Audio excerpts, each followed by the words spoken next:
Je voudrais vous donner 4 définitions ce soir par rapport à la visitation divine. Vous en voulez 4? Ok. On va donner juste ça. Il pourrait y avoir beaucoup plus, mais juste 4 choses que j'ai notées, je les lis avec vous.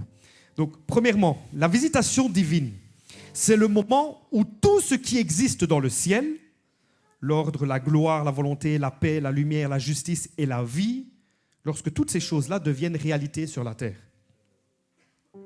Lorsque tout ce qu'il y a dans le ciel, tout ce qui existe dans le ciel, comprenez bien, on ne parle pas juste les astres, le soleil et les nuages, on parle de tout ce qui existe en Dieu, dans cette partie, cette dimension spirituelle et céleste en Dieu. Donc la visitation divine, c'est quand tout ce qu'il y a dans cette dimension-là vient et devient réalité sur notre terre. Alors là, on peut parler de visitation divine. Deuxièmement, une visitation divine, c'est la manifestation tangible, dis avec moi tangible, de l'ordre du royaume de Dieu dans le chaos humain. Rappelez-vous, dans Genèse chapitre 1, alors que sur la terre était informe et vide, il n'y avait rien, c'était le chaos, Dieu a parlé, Dieu a dit, et la lumière fut. La lumière est apparue, Dieu a dit que la lumière soit, et la lumière fut. Donc c'est pour ça qu'une visitation divine, c'est la manifestation tangible de l'ordre du royaume de Dieu dans le chaos humain. Que Dieu visite ton chaos en cette semaine, en ce week-end. Ça va, je crois qu'il n'y a pas beaucoup de personnes dans le chaos. Ou alors pas beaucoup qui veulent le reconnaître, je ne sais pas. Que Dieu te visite dans ton chaos humain. Que tout ce qui est de l'ordre du royaume de Dieu se manifeste en toi. Troisième définition. La visitation divine, c'est le moment où le modèle céleste impose son système sur la terre. Je répète, c'est le moment, la visitation divine, où le modèle céleste, le modèle de Dieu, impose son système sur terre. Dieu impose son système sur la terre. Et quatrièmement, la visitation, c'est le ciel qui impose sa culture, son langage et ses lois spirituelles dans la sphère dans laquelle ça a été déposé, donc sur terre. Donc c'est le ciel qui impose sa culture, son langage et ses lois spirituelles. Donc quand le ciel impose ses lois, son langage, sa culture, on parle de visitation divine. Et je voudrais développer un petit peu plus aujourd'hui tout cela avec vous, pour vous parler justement de ce modèle du ciel, le gouvernement céleste, divin, en action qui doit se manifester sur terre. On ne veut pas parler juste à propos de Dieu, on ne veut pas parler juste à propos de la puissance de Dieu, on ne veut pas parler juste à propos du surnaturel, on veut le vivre. À moins que je suis le seul. Moi, je suis parti de la base quand j'ai commencé à lire, ou même je veux dire relire la Bible, j'ai dit Seigneur, je ne veux pas qu'une des choses qui est écrite, moi je ne le vis pas. Je veux vivre ce qui est écrit. Dans le peuple de Dieu connaît les histoires. Depuis l'école du dimanche, on a fait la pièce de théâtre de l'Arche de Noé, qui était le petit chien, le petit éléphant est rentré dans l'arche. On connaît bien les histoires, on a fait l'histoire de Jésus à la croix, on a fait les disciples, on a fait des miracles. On a joué ces pièces-là, peut-être tu les as appris, tu as colorié, etc. Mais pourtant, des fois, on ne les vit pas. Et il faut, avec toute humilité, reconnaître, donc Seigneur, je veux vivre cette parole. Je ne veux pas juste que ça soit juste des belles histoires, mais je veux pouvoir vivre cette parole. Est-ce que tu veux que cette parole se manifeste dans ta propre vie? Est-ce que tu veux que le modèle du ciel devienne ton standard et ta norme? Le gouvernement divin en action. Et là, dans le ciel, il faut savoir, dans le ciel, il n'y a pas de confusion, il n'y a pas de chaos, il n'y a pas de désordre, il y a l'harmonie, il y a la paix, il y a la vie. Tout est synchronisé avec la pensée du Père. Les anges agissent selon ce que le Père donne comme indication, comme directive, comme commandement. Ça, c'est le modèle du ciel. Et quand cet ordre-là descend sur la terre, alors la terre devient quoi? Une extension du ciel. Que ta terre devienne une extension du ciel. Que ta maison devienne une extension du ciel. Que ta ville devienne l'extension du ciel. Que les gens, quand ils veulent visiter le ciel, ne disent pas « moi je dois aller là-bas, non, je dois aller chez lui, je dois aller chez elle. Je veux visiter Dieu, je sais où je dois aller. Je veux parler à Jésus, je sais où je dois aller. » Que tu sois cette personne. Que nous soyons cette personne. Et Jésus a incarné cette personne, je l'ai dit hier ou avant-hier, je ne sais plus, qu'on ne peut pas parler de visitation divine, on ne peut pas parler de ciel ouvert sans parler de Jésus. Parce que Jésus-Christ est notre ciel ouvert. Jésus-Christ est notre ciel ouvert. Il a dit, on l'a vu dans Jean 1, 51, il a dit, mais en vérité, je vous le dis, désormais vous verrez le ciel ouvert. Et les anges de Dieu monter et descendre sur le Fils de l'homme. Dans le rêve de Jacob, les anges de Dieu montaient et descendaient sur une échelle, mais maintenant Jésus a changé, c'est plus sur une échelle, c'est sur le Fils de l'homme. Il est cette passerelle, il est ce pont qui nous amène au ciel, qui nous a ouvert la voie. Et nous aussi, nous voulons aussi qu'on puisse dire de nous, on verra le ciel ouvert en voyant cette personne. Qu'on voit le ciel ouvert dans ta vie, qu'on voit le ciel ouvert dans ta famille, qu'on voit le ciel ouvert dans cette église. Jésus-Christ parlait comme le Père, il agissait comme le Père, il pensait comme lui. D'ailleurs, il a même dit dans l'évangile de Jean, le Fils ne fait que ce qu'il voit faire au Père. Le Fils agissait selon le modèle et selon les directives que le Père lui montrait. Et donc aujourd'hui, je voudrais vous montrer comment ce modèle-là peut devenir notre norme, notre standard. Moi, c'est ma prière déjà pour moi. Je veux que le modèle du ciel soit mon standard, que le modèle du ciel soit ma norme. Que je puisse dire aussi, quand les gens me rencontreront, désormais, vous verrez le ciel ouvert. Qu'on puisse dire en te rencontrant, et que les gens puissent dire, ou toi tu puisses dire aux gens, vous m'avez vu, vous avez vu le Père aussi.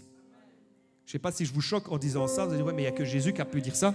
Mais si Jésus vit en toi, si on voit Jésus en toi, on verra le Père en toi également. Donc on puisse dire désormais, que tu puisses dire, que je puisse dire désormais, vous verrez le ciel ouvert. Parce que nous sommes ici à Charleroi, désormais Charleroi verra le ciel ouvert. Et ce n'est pas de la prétention, ce n'est pas de l'arrogance. Nous sommes là, Dieu nous a établis ici.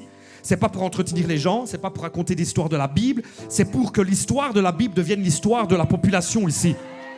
Je ne suis pas venu pour jouer ici à Charleroi, je ne suis pas venu pour m'amuser et pour entretenir des gens et pour faire du nombre. Non, on est venu pour manifester le ciel sur la terre. Et on dit aujourd'hui, désormais, Charleroi verra le ciel ouvert. 2026, Charleroi va voir le ciel ouvert. J'ai décidé de passer une vitesse supérieure.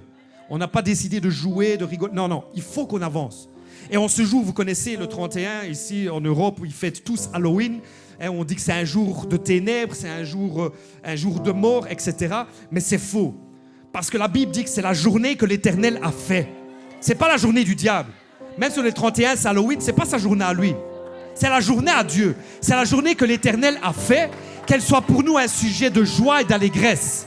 Et je le déclare haut et fort, je le décrète dans cette atmosphère, au nom de Jésus-Christ, alors que peut-être les gens tournent dans les rues, déguisés en sorcières, en diables.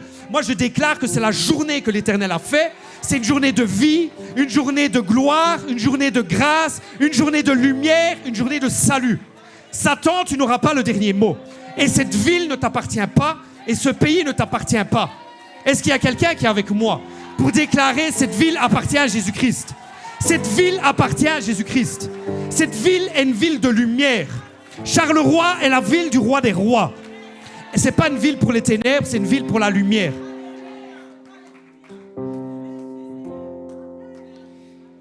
Chaque miracle de Jésus, c'était une mise à jour de la terre sur le modèle du ciel. Quand Dieu agit par sa puissance, c'est comme s'il fait une mise à jour. On fait les mises à jour de logiciels, etc., pour les rendre plus compétents, pour enlever les bugs, etc. Quand Dieu intervient, quand le surnaturel vient, quand le miraculeux vient, il fait une mise à jour sur la terre de ce qu'il y a au ciel. Il y a un téléchargement du ciel sur la terre qui va venir régler les bugs. Il y a des bugs dans ta vie que le Seigneur télécharge, que le Seigneur mette à jour selon le modèle du ciel. Qu'il le fasse dans son église. Quand il guérit, c'est la mise à jour aussi. Il restaure. Quand il pardonne, il restaure la relation. Quand il délivre, il restaure la domination du royaume. C'est ça, c'est cette mise à jour-là. Alors, bien sûr, on parle de visitation divine, on parle de ciel ouvert, et on ne veut pas que ça soit juste des beaux mots, disant c'est beau, ciel ouvert, visitation divine, c'est un beau thème, c'est ce qu'on veut, Seigneur. Moi, je ne veux pas prier toute ma vie pour une visitation divine. Non, je veux la voir. Et au-delà de la visitation divine, comme je dis, je veux une habitation, être l'habitation de Dieu. Rappelez-vous que même le langage de la visitation, c'est le langage de la chute. Parce que c'était pas, le peuple de Dieu n'était pas appelé à être visité de temps en temps. Dans le jardin d'Éden, Dieu demeurait. C'est le péché qui a coupé cette communion.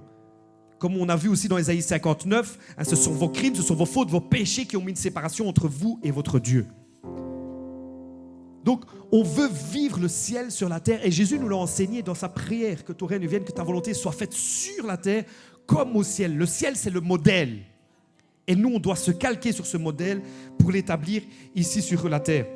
Alors, bien sûr, on se pose la question, mais alors pourquoi on ne le vit pas? Pourquoi je ne vis pas le ciel ouvert?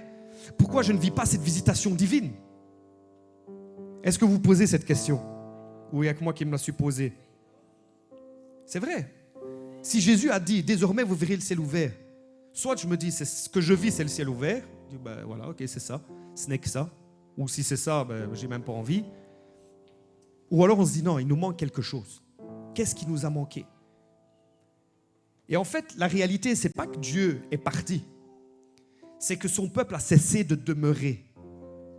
C'est pour ça que dans l'évangile de Jean, chapitre 15, plusieurs fois Jésus va dire « Demeurez en moi ». Si quelqu'un demeure en moi, demeurez dans mon amour, demeurez dans mes paroles, demeurez dans mes commandements. Si quelqu'un demeure en moi, je demeurerai en lui. Ce n'est pas que Dieu est parti, c'est que l'être humain a cessé de demeurer en lui.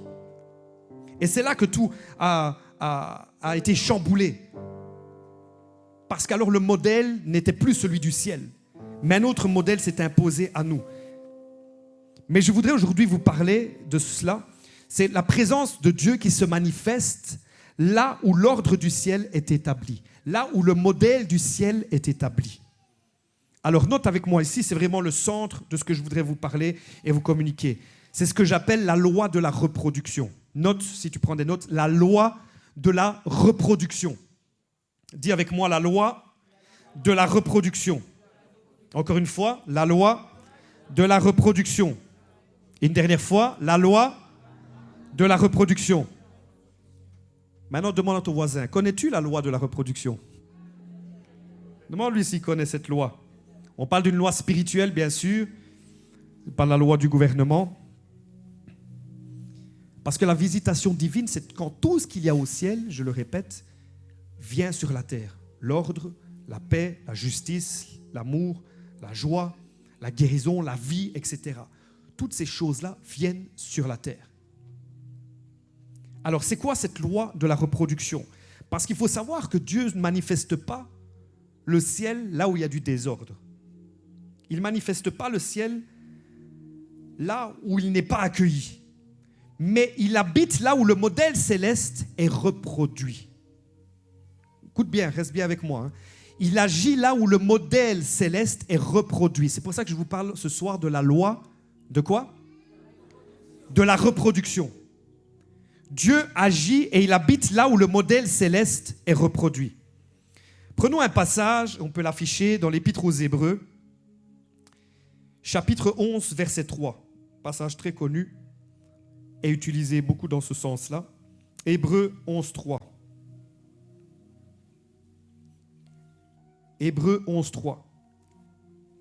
Donc rappelez-vous, il habite là où le modèle céleste est reproduit. Alors ce passage dit, c'est par la foi que nous reconnaissons que le monde a été formé par la parole de Dieu, en sorte que ce qu'on voit n'a pas été fait de choses visibles. Et d'autres versions vont rajouter, mais des choses invisibles. Donc, en sorte que ce qu'on voit, ce que tu vois, n'a pas été fait, si tu veux, à partir des choses visibles. Ce que tu vois n'a pas été fait à partir des choses visibles. Même la chaise que tu vois n'a pas été fait uniquement à partir des choses visibles. Tu vas dire, ben oui, mais on a pris du tissu, on a pris du bois, on a pris du plastique, du fer, quoi. Mais avant que ça soit matérialisé comme ça, il y a un homme qui a dû le penser.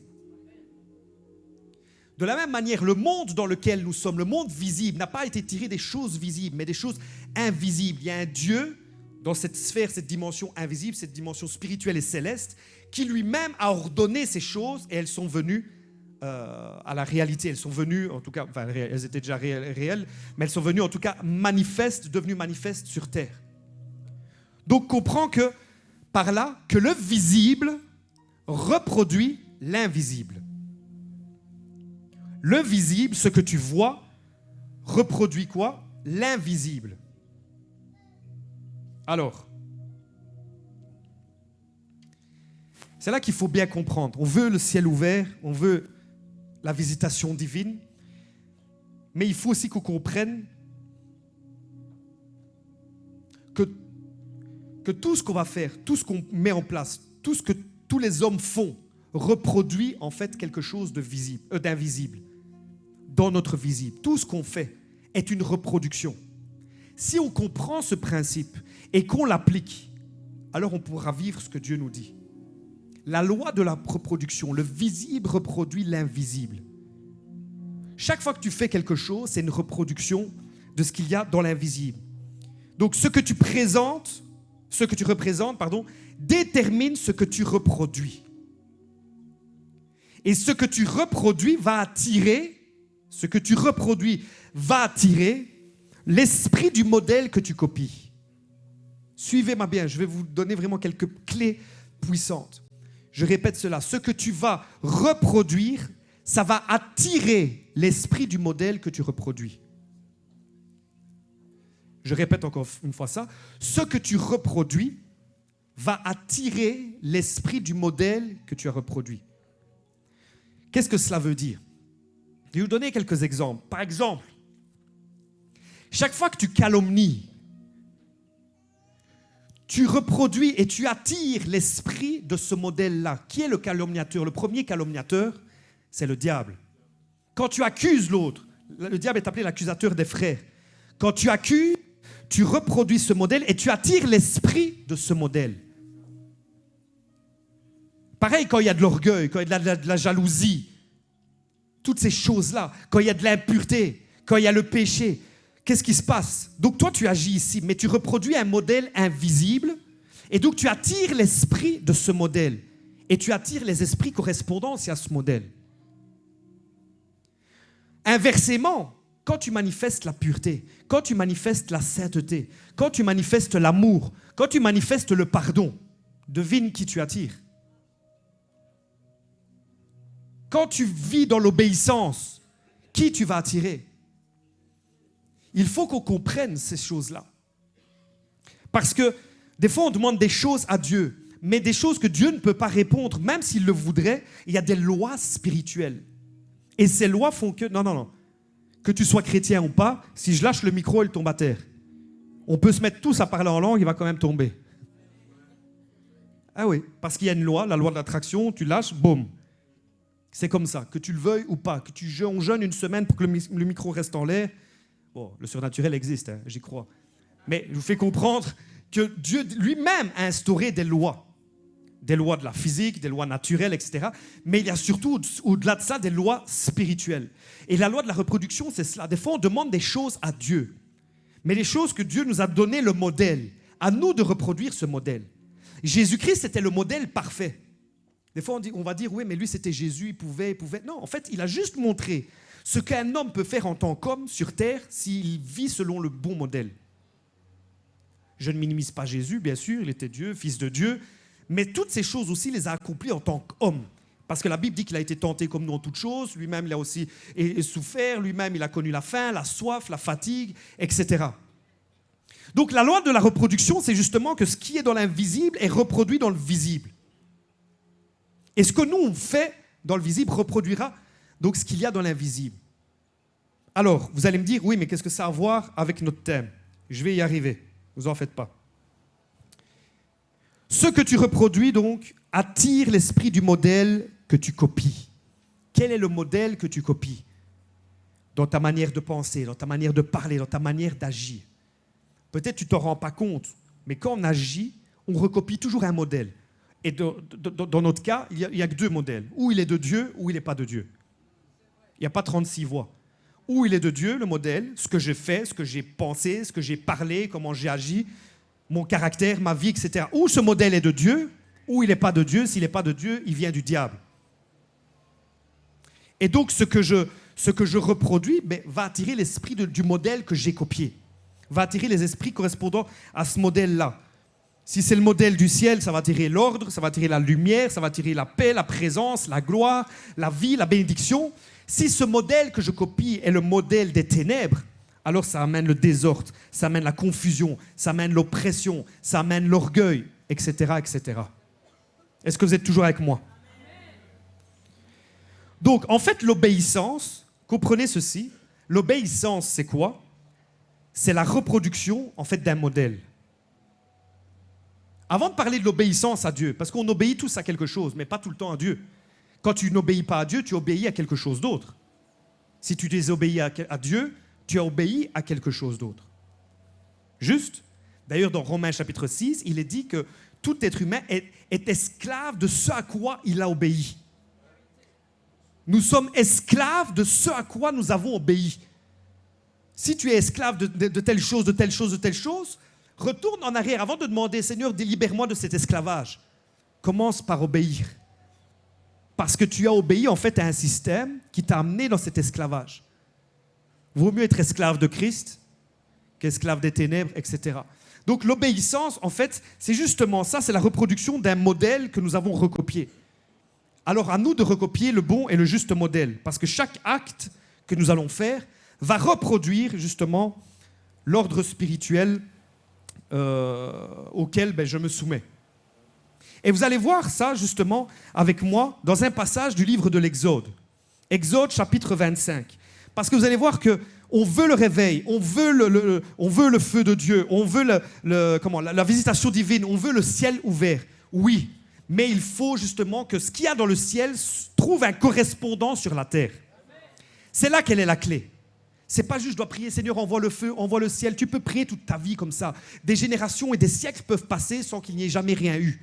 Mais quand Dieu voit, là c'est mon modèle, là c'est une reproduction de ce qu'il y a au ciel, Dieu est invité, la gloire de Dieu est attirée. Et je vais prendre ça avec la Bible, c'est pas moi qui invente ça. Exode chapitre 25, verset 40. C'est sur l'épisode où Moïse est en train de préparer le tabernacle, la construction de ce tabernacle. Okay? Et regardez ce que Dieu va lui dire. Regarde et fais d'après le modèle, dis avec moi modèle, qui t'est montré sur la montagne. Donc Dieu dit à Moïse, okay, tu vas me faire un tabernacle. Donc il y aura tout, vous connaissez l'histoire, tous les ustensiles, tous les matériaux, les couleurs, tout ce qui est fait. Mais Dieu va lui dire, regarde, donc il doit voir, et il doit refaire d'après le modèle qui lui est montré sur la montagne. C'est ça que Dieu lui dit. Donc tu vas faire quelque chose. Mais Moïse, même si tu es intelligent, même si tu as été élevé en Égypte, dans le palais, où tu as eu la sagesse, accès à la connaissance, etc., tu es doué, tu es capable, c'est bien. Mais tu ne vas pas faire selon tes capacités et tes compétences à toi. Tu vas reproduire ce que je vais moi te montrer. Parce que Dieu sait, et il connaît cette loi de la reproduction. Ce n'est pas les hommes qui l'ont inventée. Parce que Dieu dit en fait, si tu reproduis ce qu'il y a dans le ciel, le modèle que je te montre, alors tu verras la gloire qu'il y a là-haut aussi. Tout ce que Dieu te demandera de faire, trouve son modèle dans les lieux célestes. En d'autres mots, même si ce que tu fais n'a pas son modèle là, certainement ce n'est pas Dieu. Tout ce que l'on fait a son modèle dans les lieux célestes, en Jésus-Christ, en Dieu, tout a son modèle là. Et c'est comme ça que Dieu va dire à Moïse, fais selon le modèle qui t'est montré sur la montagne. Et c'est comme ça que Moïse va le faire.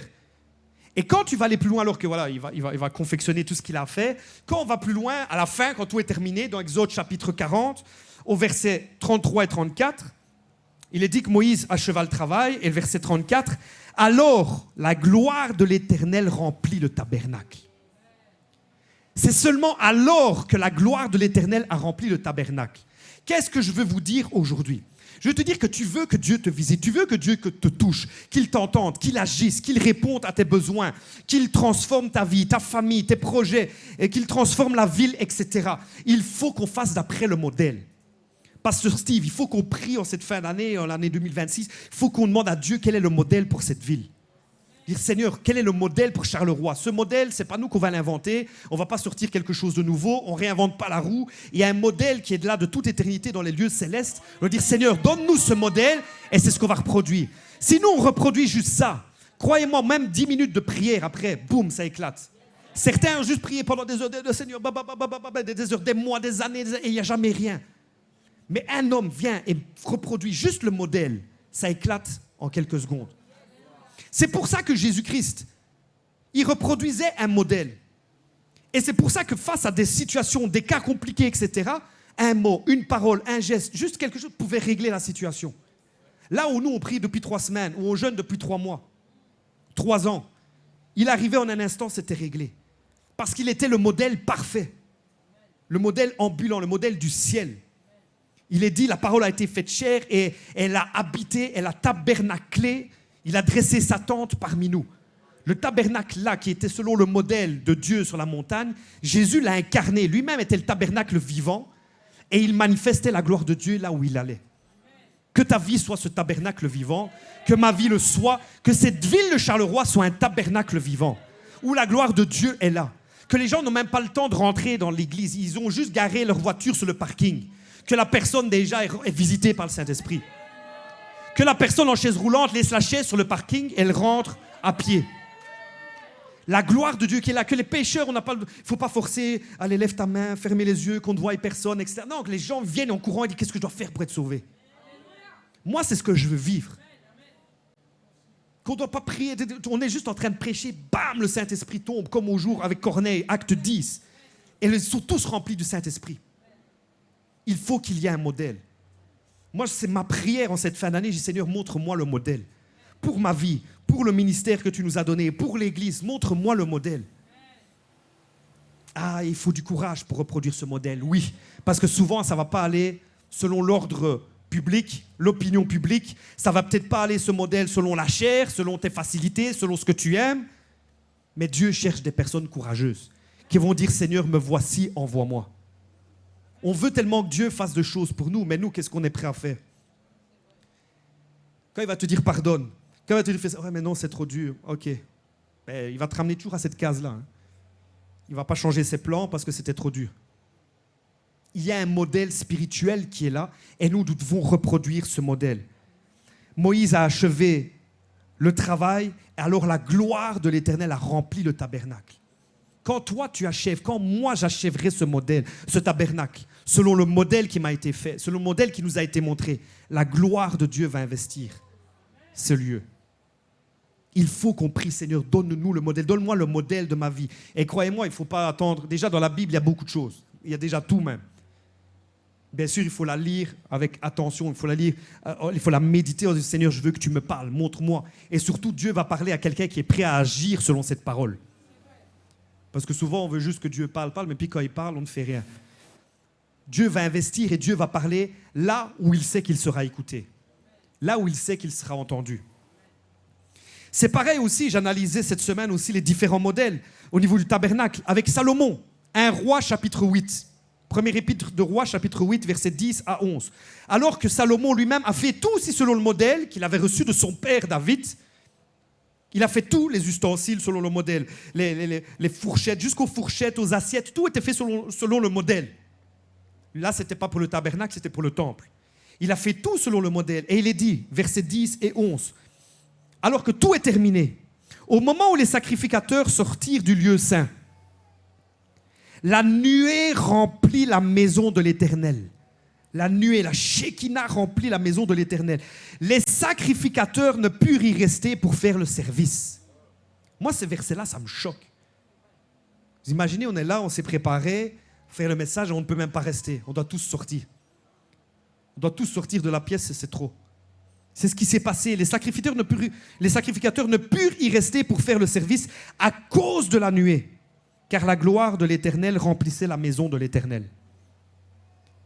En fait, le problème n'est jamais la gloire de Dieu. Le problème, c'est pas la gloire, c'est pas l'esprit, c'est pas le feu. Le problème n'est pas là. Le problème, c'est où elle doit arriver. C'est comme un avion. On parlait d'avion. Un avion peut avoir un bon train d'atterrissage, peut avoir 2 bonnes ailes, les moteurs, les réacteurs, tout ce que tu veux, le système électronique en ordre. S'il n'y a pas une piste d'atterrissage, il ne sera pas atterri. Le Saint-Esprit cherche une piste d'atterrissage dans nos vies. Le Saint-Esprit cherche une piste d'atterrissage dans nos familles, dans nos églises, dans nos villes. Il cherche une piste d'atterrissage là où venir. Mais le problème, c'est que des fois, il doit tourner en rond parce qu'il ne trouve pas. Il ne trouve pas. Là, il y a de l'eau, là, il y a de la terre, il y a des arbres. Il faut qu'il y ait une piste où il dit là, je peux atterrir. Là, je peux venir atterrir sain et sauf sans aucun problème. Le Saint-Esprit cherche. Et ça, comment il va le trouver? Quand il verra le modèle qui est établi au ciel. Jésus nous a enseigné que ta volonté soit faite sur la terre comme au ciel. Sur la terre comme au ciel. Et il ne faut pas que ça soit juste un slogan. Il faut que ça soit notre réalité. Le ciel sur la terre. Et c'est comme ça que la gloire de l'Éternel remplissait la maison parce que le modèle était reproduit. La loi de la reproduction. Il avait reproduit le modèle. Même quand, je passe d'autres exemples, mais quand Ézéchiel va parler aussi du temple, c'est un modèle qu'il a vu. Même jusque dans l'Apocalypse, il y a un modèle. Et quand ce modèle-là est respecté, alors la gloire est invitée. Donc, en d'autres mots, on veut la gloire de Dieu, on veut le ciel ouvert, on veut ces choses-là, mais il faut qu'il y ait un modèle qui attire cette gloire, qui attire Dieu. Dieu est attiré là où il retrouve son modèle, où il retrouve ses intérêts. Mais inversement, là où le modèle n'est pas reproduit, est altéré, la gloire s'en va. Ézéchiel, chapitre 10. Ils ont le temple pourtant construit sur le modèle que Dieu avait donné. Ils ont le temple, ils ont les sacrifices, ils ont les sacrificateurs, ils ont les lévites, ils ont tout. Mais malgré la forme, ils ont perdu le fond. Le modèle, ce n'est pas juste des briques, des blocs et des personnes qui font fonction. C'est surtout des cœurs qui sont alignés selon la pensée de l'Esprit de Dieu. Et parce que dans Ézéchiel, ils ont perdu ce modèle-là, la gloire de Dieu va quitter la maison. La gloire de Dieu va quitter le temple. La gloire de Dieu s'en va. Croyez-moi, il faut qu'on prie en tant que peuple de Dieu ici établi en Europe. Il faut qu'on se repente parce qu'on n'a pas respecté le modèle que Dieu nous a donné. Et on ne doit pas dire, oui, mais c'était ceux avant nous. Non, non, c'est nous. Quand Néhémie est revenu pour rebâtir les murs de Jérusalem, il n'a pas prié en disant, ils ont foiré, ils ont fait... Non, il a dit, nous avons péché. On doit dire pour nous, ici en Belgique, nous avons péché. Même si ça ne date pas d'hier, même si c'est des siècles passés, nous avons péché. Seigneur, nous avons fait selon nos traditions, selon nos modèles, selon ce que ça plaît aux gens, selon ce que ça nous plaît, selon ce qui était facile, selon notre liturgie. Et la gloire de Dieu a quitté petit à petit. Il faut qu'on ramène le modèle de Dieu ici sur terre. Il faut qu'on ramène le modèle de Dieu ici à Charleroi. Il faut qu'on ramène ce modèle. J'aime beaucoup. Moi,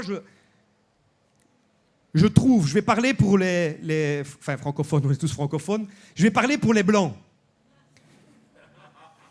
Parce que moi, je trouve qu'un des modèles, dans pas mal de domaines, un modèle biblique ne se retrouve pas dans la culture francophone et des blancs, mais plutôt africaine. Oui. Il y a beaucoup de modèles que tu ne retrouveras pas en Europe. L'évêque Jean-Claude hier parlait de cette culture de l'honneur ou comment on peut voir aussi les hommes de Dieu, etc. De manière naturelle, par exemple en Afrique, tu vas voir comment ça fonctionne. Ici, les hommes de Dieu, c'est ton pote, c'est celui, ouais, il m'énerve, lui. Ça, c'est pas le modèle qu'il y a au ciel. Moi, j'aime... après, je veux dire, personne n'est parfait. Je dis pas que dans la culture africaine, tout est bon. Certains pourront le dire mieux que moi. Mais je sais qu'il y a des choses qu'on doit apprendre d'eux. Quand tu vois la manière de prier, quand tu vois la soif, quand tu vois aussi les heures qu'ils peuvent aligner, quand tu vois aussi le respect du sacré, des choses sacrées. Ça, on n'a plus en Europe. Il faut aller là-bas pour voir ces choses-là. Il faut aller après, j'entends souvent, nous, chez les Blancs, comment ça se fait qu'il y a beaucoup de miracles en Afrique? Hein?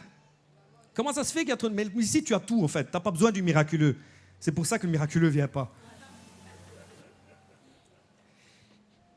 Donc, bien sûr, ce n'est pas une certaine culture qu'il faut mettre en avant ou quoi que ce soit. On n'est pas de la culture ni belge, ni africaine, ni américaine ou quoi. On est de la culture du royaume de Dieu.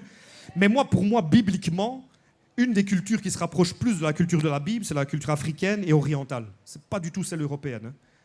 Pour moi, d'après ce que je lis, la manière comment les gens vivent, c'est là-bas que tu trouveras quelque chose qui se rapproche plus de ce qu'on voit dans la Bible.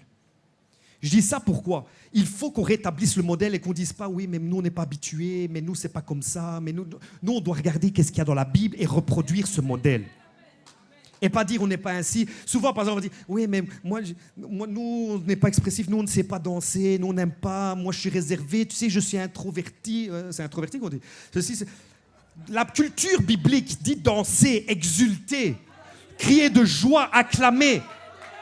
Et c'est pas pour des Africains que c'est écrit, c'est pour le peuple de Dieu. Parce que des fois, devant un problème, il ne faut pas commencer à dire « Seigneur, aide-moi, Seigneur, réponds-moi ». Des fois, tu te mets devant la montagne et tu commences à danser. Alors que tu danses avec le sourire, la montagne va s'écrouler.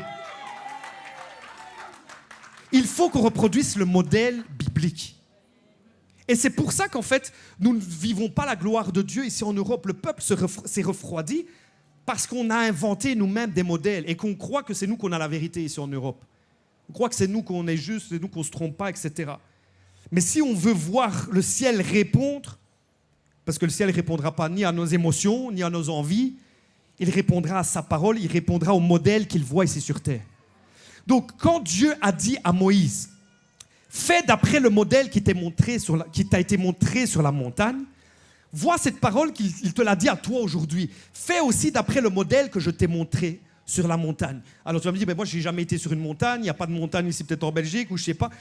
Voilà, on ne parle pas d'une montagne nécessairement physique, mais pense que c'est cet endroit de la présence de Dieu, cet endroit où Dieu parle. Cette montagne, c'est même la parole de Dieu. Cette montagne, c'est les hommes que Dieu va utiliser pour te parler. Et fais d'après le modèle là. C'est pour ça que l'apôtre Paul va pouvoir dire, imitez-moi comme j'imite Christ. Paul aurait pu dire, monte sur la montagne, regarde ce que je fais et fais la même chose. Aujourd'hui, tu vas dire ça, imitez-moi, et il se la pète, lui, il se prend pour qui? Il faut l'imiter. Ce n'est pas une question d'orgueil ou quoi que ce soit, non. Tu imites Christ dans la personne.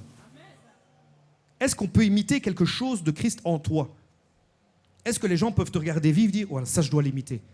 Est-ce que toi tu pourrais dire, imitez-moi, imite ma vie de prière, imite ma consécration, imite mon amour, imite ma patience, ma douceur, imite ma soif, imite mon amour pour la parole, imite mon amour pour les gens, imite ma générosité. Vous m'aimez toujours? Quoi qu'il en soit, moi je prêche la parole pas pour attirer des adeptes, je prêche pour faire plaisir à pour honorer mon Dieu. C'est à lui que je dois plaire et pas aux hommes. Le ciel ne répond pas à nos émotions, mais à nos modèles. La loi de la reproduction. Et là où il y a un désalignement, là où il y a de la rébellion, du désordre, de l'indépendance, la gloire se retire. Et non pas parce que Dieu veut partir, mais parce qu'il n'y a plus un modèle qui reflète sur terre ce qu'il y a au ciel. Alors, je vais aller vers la fin pour juste vous expliquer 3 choses que certainement dans les prochains jours, on ira un peu plus loin, en profondeur. Mais 3 choses qui nous permettent, 3 clés spirituelles pour entretenir ce modèle ou qui répondent au modèle. La première des choses, et c'est ce que nous trouvons dans le Jardin d'Éden, dans la Genèse, et qu'on a perdu aujourd'hui. Qu'est-ce qu'il nous manque? Une des choses importantes, avant de parler de oui, il faut jeûner, il faut prier plus, il faut louer, etc. Dieu désire par-dessus tout, c'est une communion avec nous. Parce que quand la gloire est partie, c'est parce que la communion n'est plus là. Quand l'homme a été chassé du jardin, c'est parce que la communion a été interrompue. Quand je parle de communion, il faut qu'on voit en profondeur ce que cela signifie, parce que ce n'est pas même une relation. Je peux être en relation avec quelqu'un au téléphone, on ne s'est jamais vu, on ne s'est jamais parlé, on m'a mis en relation avec lui, voilà, tu as été mis en relation avec quelqu'un. La communion, c'est plus profond. D'ailleurs, le mot grec, souvent pour parler de communion, c'est le mot koinonia, qui signifie partage et échange. C'est le communion, mais dans le sens, il y a un partage, il y a un échange. Donc cette communion que Dieu désire avec nous, c'est qu'il y a un échange. Donc, Seigneur, ce qui est de toi vient en moi, mais ce qui est moi, je te donne aussi. Ça va dans les 2 sens. Je partage. Je me donne à toi.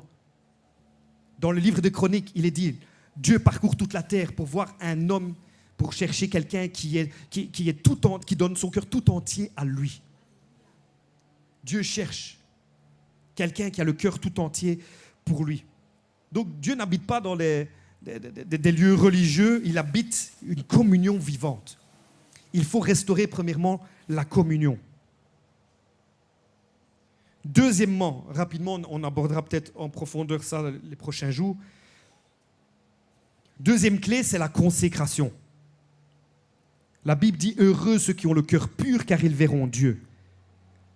Là où le cœur est purifié, la gloire se manifeste. Là où le cœur est nettoyé de toute impureté, la gloire se manifeste. C'est pour ça, moi, je le répète souvent, la repentance est un merveilleux cadeau que nous avons reçu de Dieu. Mais il faut l'utiliser. La repentance, ce n'était pas juste en 1995, quand tu t'es repenti de tes péchés et tu as donné ta vie à Christ. La repentance, c'est un style de vie continuel, où chaque fois, tu réalignes ta pensée sur la pensée de Christ. Ça, c'est la repentance. Et tous les réveils ont été précédés d'un appel à la repentance. Un appel à la repentance. Les prophètes, dans la Bible, leur message, c'était des messages de repentance.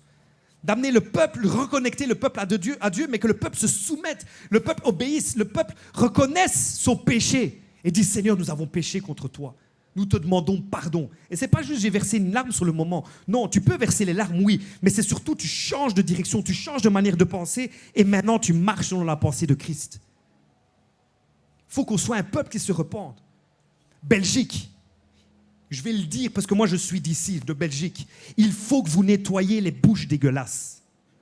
Nous avons, je vous le dis clairement ainsi, nous avons des bouches dégueulasses. Nous parlons légèrement. Mais n'oublie pas, même ta manière que tu parles attire le modèle selon lequel tu as parlé. Si tu calomnies, tu accuses, tu critiques, tu attires celui qui a créé ce modèle, celui qui a mis ce modèle en place. En Belgique, on a la parole trop facile, la critique légère. On parle sur tout et sur rien, sur n'importe qui comme ça, mais lui, mais elle. Moi, des fois, j'ai envie de dire à des gens, mais la ferme. Et le pasteur commence à s'énerver. Heureusement que je vais à la conclusion. Je vais atterrir, sinon là, je commence à m'énerver. Bon, moi, je suis à la maison, hein, donc je prêche comme si j'étais chez moi. Mais c'est la vérité, il faut qu'on nettoie nos bouches. Et bien sûr, pour nettoyer nos bouches, d'abord, il faut nettoyer le cœur. Parce que la Bible dit, Jésus a dit, c'est dans l'abondance du cœur que la bouche parle. C'est pour ça qu'il dit, heureux ceux qui ont le cœur pur, car ils verront Dieu. Si ton cœur est pur, ta bouche est pure. Ne tolérons plus les paroles légères. Ne tolère plus ta manière de parler comme ça. Tu attires cela. Tu te mets en accord avec ce que tu viens de dire et tu attires cela dans ta vie. Je vais vers la conclusion.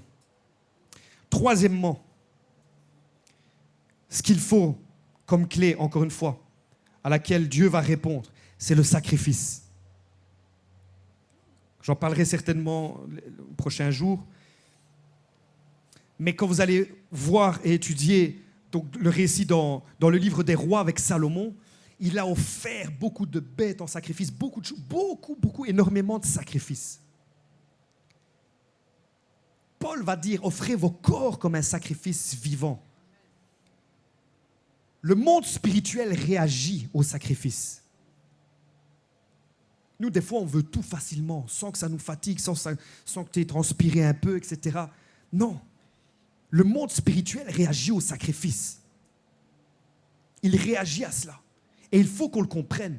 Maintenant, de nos jours, il ne faut pas trop demander « Ah, pasteur si festival de parole, mercredi, jeudi, vendredi, samedi, dimanche, 5 jours, moi j'ai vie de famille, hein. Moi je travaille. » Il y a trop, hein. Et l'essence pour venir jusqu'ici. Et puis 5 offrandes en plus. 5 fois l'offrande, ça va devenir cher ici. Le monde spirituel réagit au sacrifice.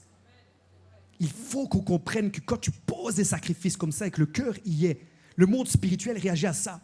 Malheureusement, les chrétiens n'ont pas compris. C'est les occultistes et les satanistes qui ont compris ça. Eux, ils l'ont compris. Ils ont compris qu'il faut faire un sacrifice et ils font des sacrifices d'animaux, de ceci, de là, de l'argent, mais des fois des sacrifices humains. Et toi, on te demande de prendre ta voiture, on te demande de mettre à l'offrande, il y a 3 offrandes en trop, etc. Oh, c'est trop, moi, j'aurai plus d'argent. Vis ta vie alors. Et laisse Dieu tranquille. Mais le monde spirituel réagit au sacrifice. D'ailleurs, c'est par un sacrifice que nous sommes ici. C'est par un sacrifice que nous avons été sauvés. Jésus-Christ, sans sacrifice, on ne serait pas là. C'est parce qu'il s'est donné. Et ça, c'est aussi le modèle. C'est aussi un modèle. Comme Jésus s'est sacrifié, quand nous, on se sacrifie, on ne te demande pas d'aller sur une croix, bien sûr. Ça, il a été fait une fois. Mais quand on te dit donne, quand on te dit travaille, quand on te dit sois généreux, quand on te dit pardonne, quand ça sue, quand tu perds des relations, j'ai sacrifié ceci, j'ai sacrifié mon énergie, mon temps, mon argent, mes biens pour Dieu. Des fois, on veut enrichir les gens, mais gratuitement comme ça. Il n'y a rien de gratuit dans le monde spirituel. Même le salut n'est pas gratuit. On vous a enseigné que c'était gratuit. Oui, la Bible dit c'est un don gratuit, etc. Mais ça a coûté quelque chose à quelqu'un. Ça a coûté. Et nous, on croit qu'on va voir les choses comme ça, le tapis est déroulé et je vais rentrer. Non, dis-toi que derrière gratuit, il y a toujours quelqu'un qui a payé. Dis-toi que derrière ce que tu peux vivre, il y a des gens qui ont sacrifié. Du temps, de l'argent. Dieu sait pour combien, avec mon épouse, pour vivre des choses avec Dieu, on a voyagé, on a pris des avions, on a été en Amérique, on a été en Afrique, on a été en Europe, on a payé des séminaires, des formations. Et jusqu'à ce jour, je le fais encore, je n'ai pas terminé. Je peux dire, ça va, c'est bon, je suis pasteur, j'ai fait mes études bibliques et tout. Non, je paye encore des séminaires, des formations. Et si on te dit, sors 100 €, tu es triste et tu es malheureux. Il n'y a rien de gratuit. Si on veut des choses, si on vive les choses, il faut aussi que nous-mêmes, on ait cette culture du sacrifice. Et c'est vrai que ce n'est pas le message à la mode, parce que le message à la mode, c'est la grâce, c'est la grâce, c'est la grâce, tout est grâce, on n'a rien à faire, ceux qui t'enseignent que tu dois faire pour... Je ne dis pas que ces choses, c'est parce que tu vas sacrifier que tu seras sauvé. Le salut est juste la réponse à ce que Dieu a accompli, tu reçois la vie, tu es sauvé. Mais maintenant, vive ce salut. Travailler à ce salut, comme dit Paul dans Philippiens 2.